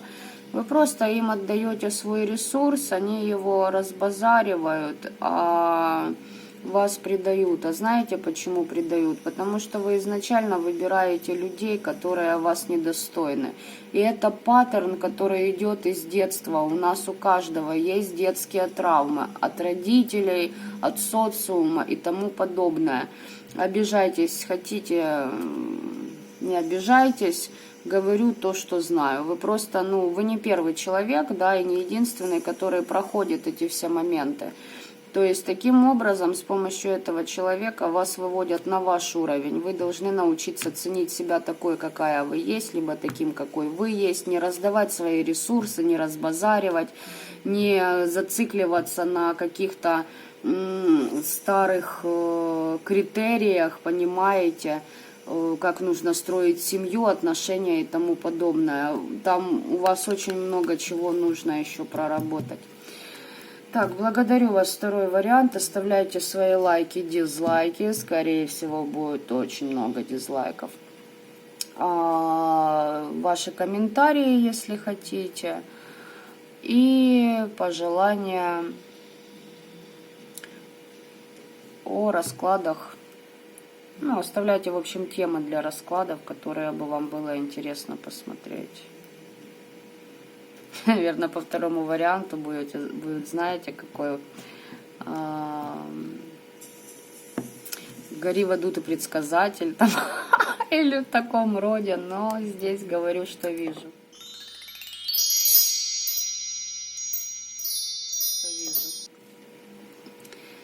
Так, приветствую вас, зеленые камушки, троечки. Посмотрим, что у вас сегодня. Первые два варианта жгут.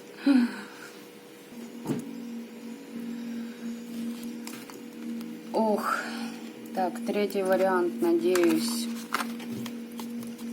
у вас все благополучнее по ритуалике, которую вы проводили. Ну да, вообще в покров, конечно, высветляются все темные моменты. Ух ты! Ну, тут ведьмочки смотрят меня. Слушайте, ну здесь вы трансформировали какую-то старую родовую программу. В общем, изменения в доме у вас будут однозначно. У вас успешно прошло все. Вы как бы хозяин, теперь хозяйка своей судьбы, своего дома, своей семьи, своей жизни.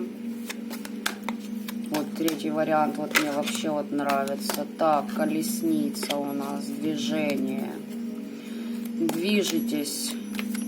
А еще знаете, как вы движетесь? Вы нашли баланс между темными и светлыми внутри себя. Угу. То есть все хорошо. Так, смотрим, что вы делали за ритуалы.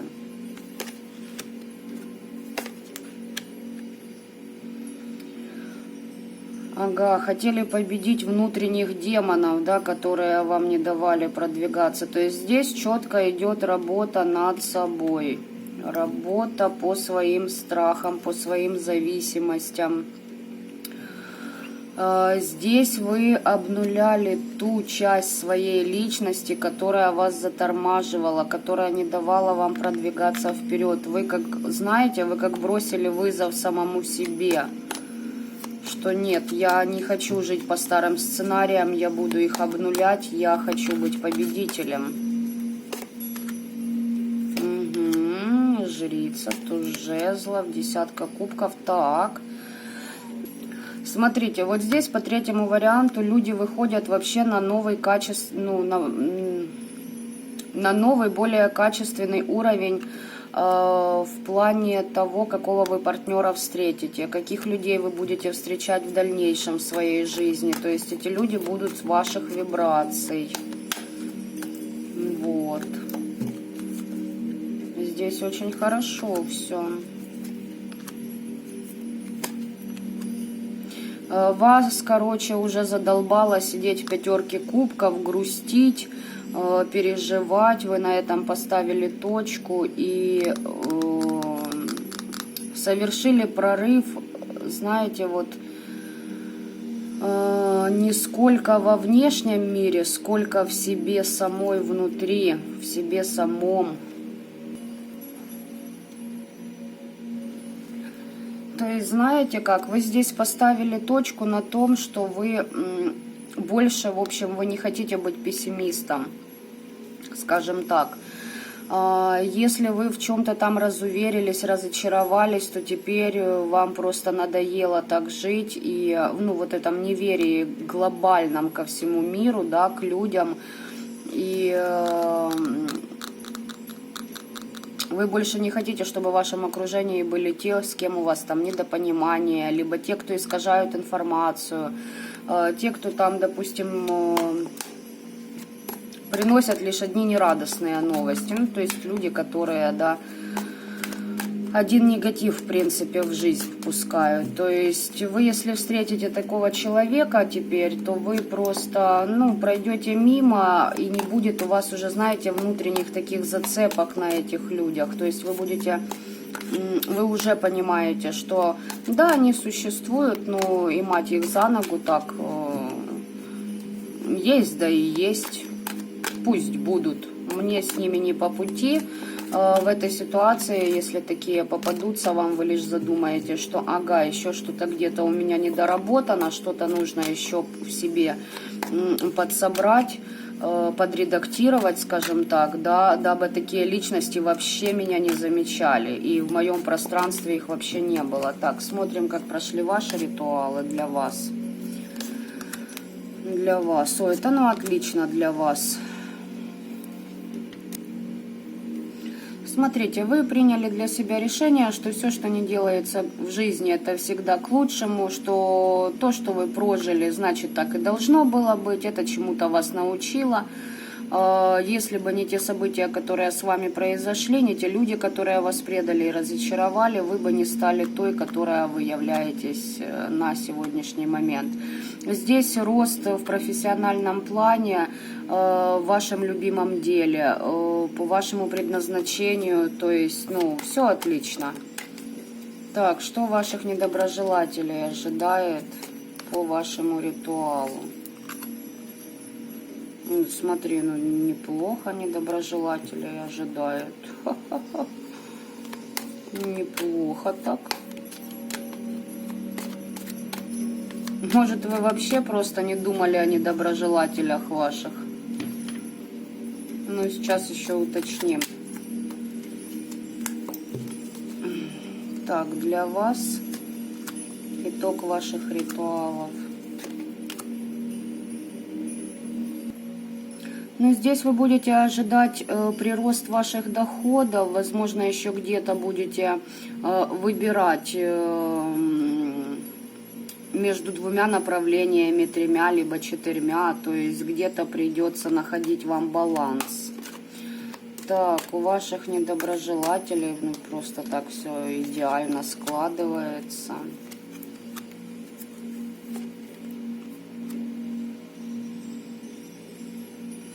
Помните, в начале расклада, если кто смотрел, выпадала пятерка пентаклей на верх колоды.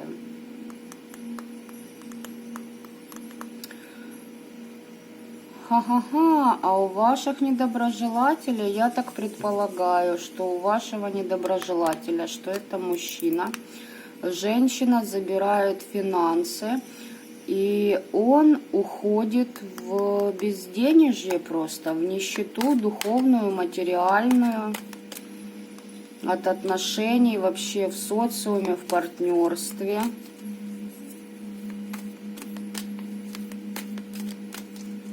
Так, что вам? Вы императрица, вот четверка жезлов, которая... В общем, так, у вас все хорошо, класс. Вы, в общем... Вы сами рулите своей судьбой, своей жизнью, вообще всем. Вы маг.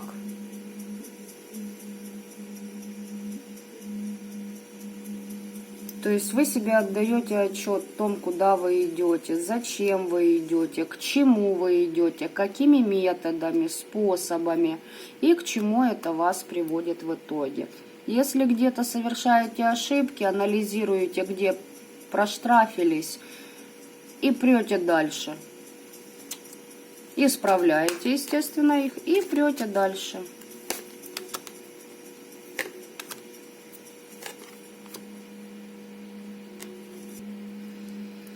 Здесь у вас еще новые проекты, которые, ну, хозяином этих проектов будете вы.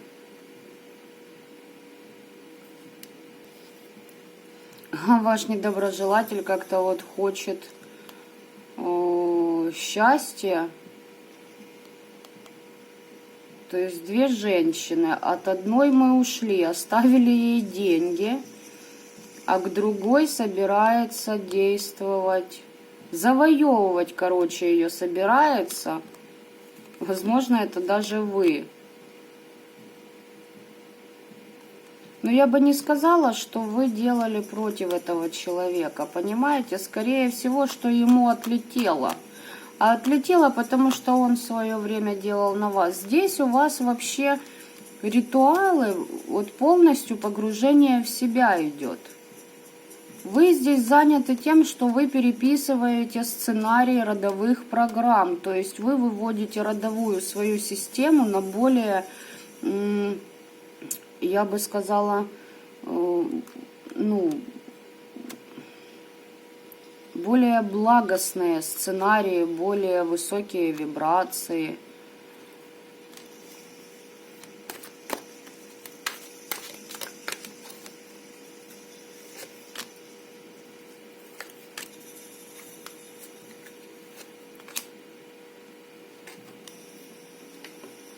Этот что-то помогать другим будет. Возможно, вам захочет помочь. Но понимаете, как помочь? И еще что-то попытается там доказать. Либо даже есть такой момент, что этот человек и еще что-то будет предпринимать в магии, ну, по менталу на вас воздействовать. И это по суду. Почему по суду идет?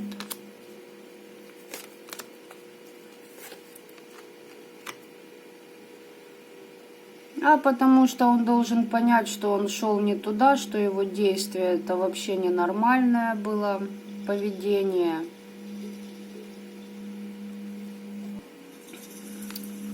Он здесь, в общем, не доверяет теперь никаким отношениям, ничему, никому. В общем, может еще жаловаться вам.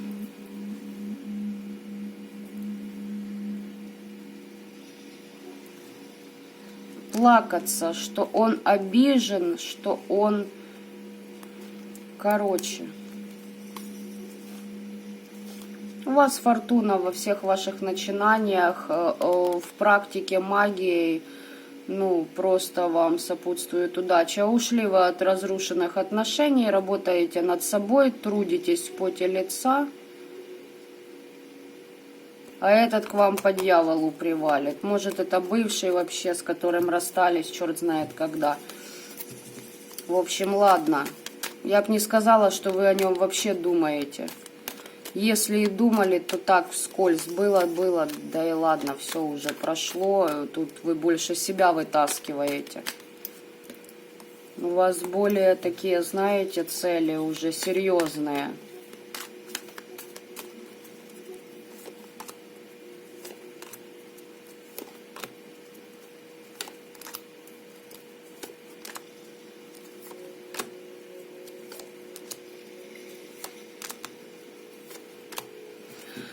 Здесь люди очень хорошо себя прокачивают. На погосте, кто работал, то есть на кладбище с миром мертвых, молодцы, красиво поработали, то есть, ну, все правильно. Да, здесь это человек из прошлого делал, скорее всего, вам привязки, вкидывал вас в треугольники, вы отреклись от этого родового сценария. Все, вы исцелили свое древо рода. Этого сценария больше не будет ни с вами, ни с вашими детьми, ни с их детьми. Ну, если, конечно, никто не набокопорит.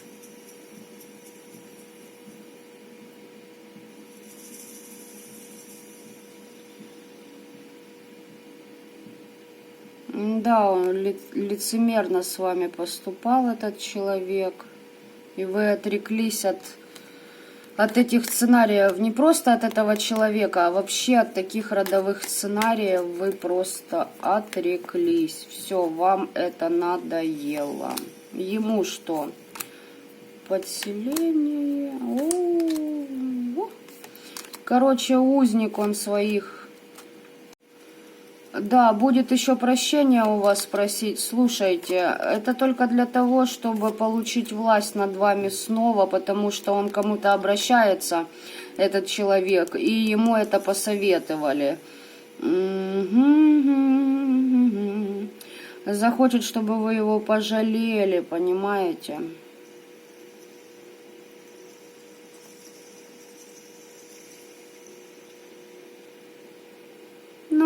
союзник своих замыслов будет. Ну, он и останется на том уровне, если не скатится ниже.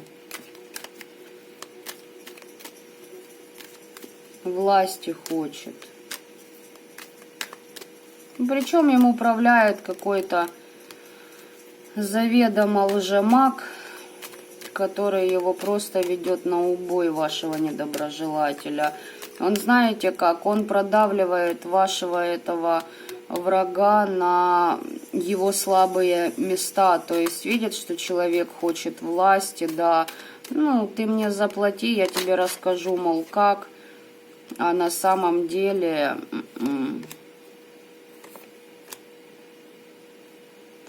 Что на самом деле? На самом деле вам придет известие о том, что вы отомщены и эти враги повержены. Все. Но я хочу сказать, что вам вообще глубоко насрано. Что там, как там. И, ну, придет известие, и хорошо. Пришло так, ну, окей. Все, справедливость восторжествовала, а мы едем дальше по своему намеченному пути. Слушайте, третий вариант. Вы здесь еще себя духовно прокачиваете, будете получать какие-то... У вас будут открываться еще большие силы. И вам будет помощь от предков, духов рода и от Всевышнего. Откровение получите о том, что вы получаете новые магические способности.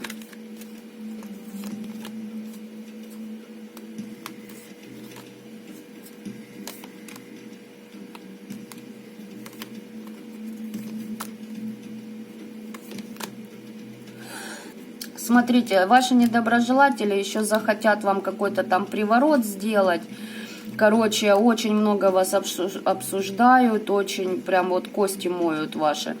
Ну, у вас от этой отравы, от этой подлости ангел-хранитель стоит на страже, всем бошки срубит, да и все. То есть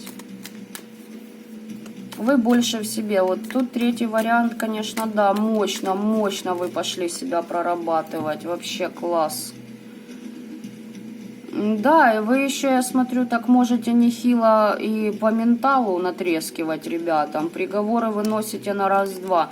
Ну, что тут сказать. Практики, которые совершенствуют себя, работают уже на более высокие... На более, да, здесь у вас защита через колдовство, ребят. Ну, здесь, да. Здесь практики, которые работают, ну, с умом подходят ко всему. Вот. Вообще, что в мире происходит, что в жизни происходит. Здесь классный вариант, мне нравится. Просто, ну,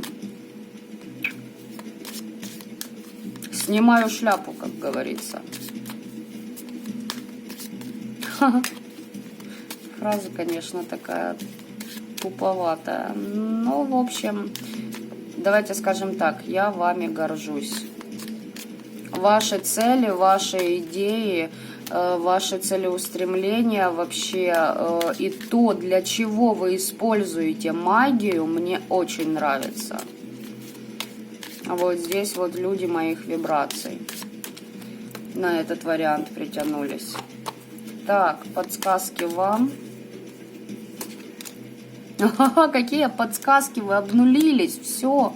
Вы обнулили свой род, себя, то есть...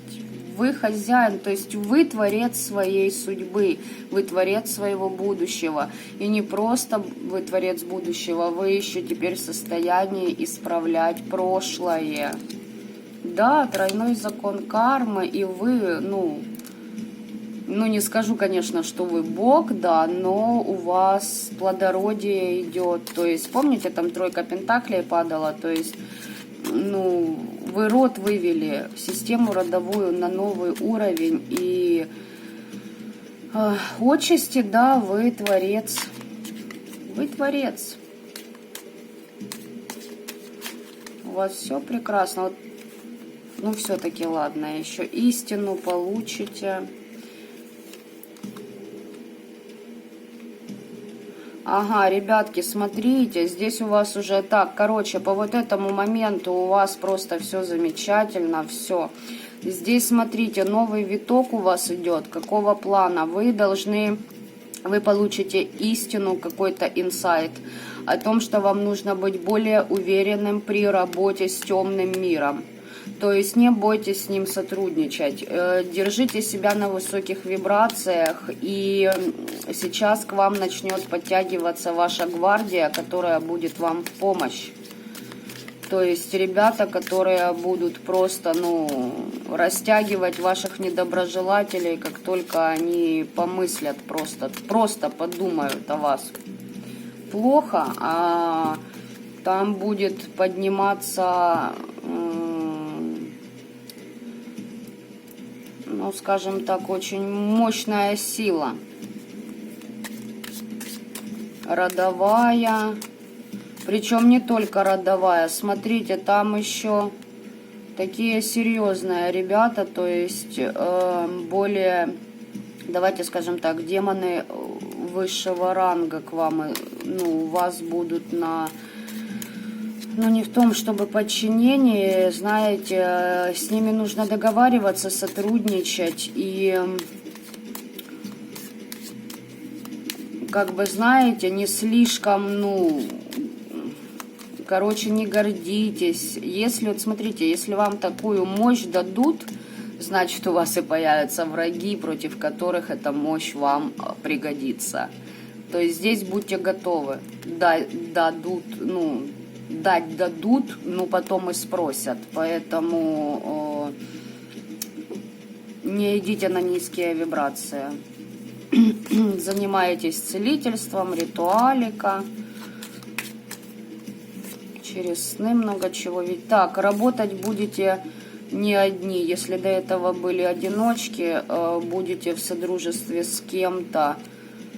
В содружестве с кем-то какой-то коллектив у вас будет с людьми на ваших вибрациях, где вы будете исправлять, помогать людям исцеляться от родовых вот этих негативных программ. Дабы люди просто себя выводили на новый уровень, точно так же, как сделали вы.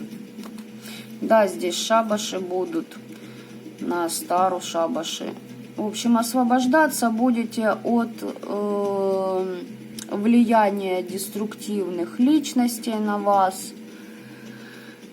В общем, что здесь сказать? Здесь воины. Здесь просто воины, вы выходите на новый уровень своего развития магического, энергетического и психологического. Вы уже, в принципе, себя проработали. Да, тут третий вариант, конечно, браво. Браво, ничего не скажу. Молодцы. И знаете, вот по вашим недоброжелателям вообще так бегло-бегло вскользь самые основные моменты показала. Это о чем говорит? О том, что вас уже не интересует ситуация, а что будет с вашими недоброжелателями. Вы уже выходите на новый, на более иной уровень, где вы понимаете, что, все закономерно. Если кто-то берет чужое, за это спросят. Те, кто виноваты перед вами, те получат. Вам уже не важно, извинится этот человек или не извинится, что он будет делать, раскается он, либо не раскается. Будет ли он пытаться что-то изменить в себе, вам просто-напросто плевать. У вас уже более высокие цели, и вы, вижу цель, не вижу препятствий, вы просто прете к ним, и это круто. Это, на самом деле очень круто. Здесь молодцы. Но мы же с вами прекрасно знаем, что вы прошли нелегкий путь, прежде чем пришли к этому всему. Король мечей, король пентаклей. Что, будете отстаивать и свои ресурсы, и свои финансовые каналы, все свое добро, в общем, будете... Знаете, так, не подпускать лишних к этому. Это раз, либо же два мужчинки, либо же человек из прошлого с разборками может появиться. Да, в общем, вам, в принципе, я думаю, уже особо-то и не интересно, что будет, да и будет.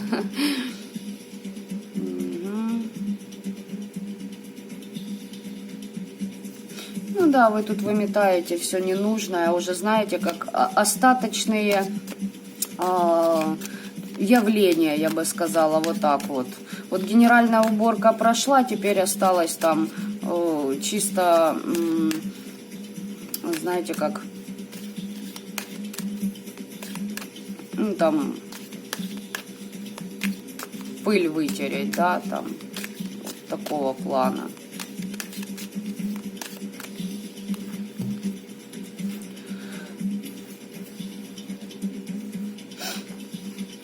Ну да, тотемы вам в помощь, ваши фамильяры, они все рядом с вами присутствуют. И здесь, да, здесь содружество по магии, ребятки. С кем-то вы будете в тандеме работать. В тандеме, да, и власть будет в ваших руках. И работать вы будете, кстати, ну, искренне, по любви. То есть люди ваших вибраций будут притянуты. Будете, знаете, что делать? Исцелять других людей с помощью огня от приворотов, от вот этой всей белиберды, когда определенные товарищи решают, что они вправе. Смотрите, какие карты. Дух времени и пустая карта. Ну, вообще здесь это как начало, это как, ну, завершение. Знаете, что здесь? Здесь Йормургандр. Там, где начало, там и конец. То есть, или можно сказать, что начало это и есть конец, а конец это и есть начало чего-то нового. Слушайте, круто вообще. Третий вариант. Оставляйте лайки, дизлайки, ваши комментарии, пишите о ваших ситуациях. Мне будет интересно о них почитать. Вот. Также оставляйте ваши идеи по поводу новых раскладов. Ну и, в принципе, думаю, с этим на сегодня мы закончим. Кстати, по третьему варианту ваши недоброжелатели сейчас будут на распутье, будут узниками.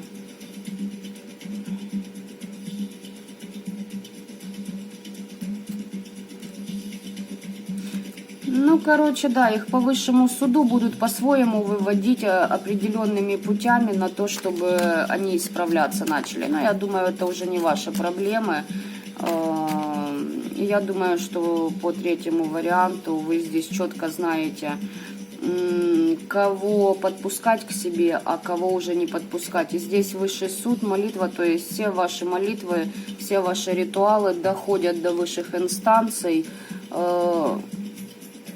Работаете как с темными, так и со светлыми достойно.